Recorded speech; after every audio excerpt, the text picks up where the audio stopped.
എന്നാൽ എല്ലാത്തിൻ്റെയും അവസാനം സമീപിച്ചിരിക്കുന്നു. ആകയാൽ പ്രാർത്ഥനയ്ക്ക് സുബോധമുള്ളവരും നിർമ്മതരുമായിരിക്കും. 1 പത്രോസ് 4-ാം അധ്യായം അതിൻ്റെ 7-ാം വാക്യം. പോരാടുവാൻ നിന്റെ സഹായം നൽകുക എന്റെ മഹാപുരോഹിത.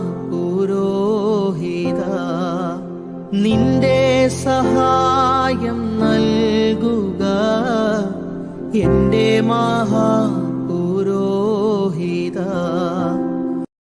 ഉറപ്പിക്കന്നെ നാഥ, നിറയ്ക്ക എന്നെ ശുദ്ധാത്മാവിനാൽ.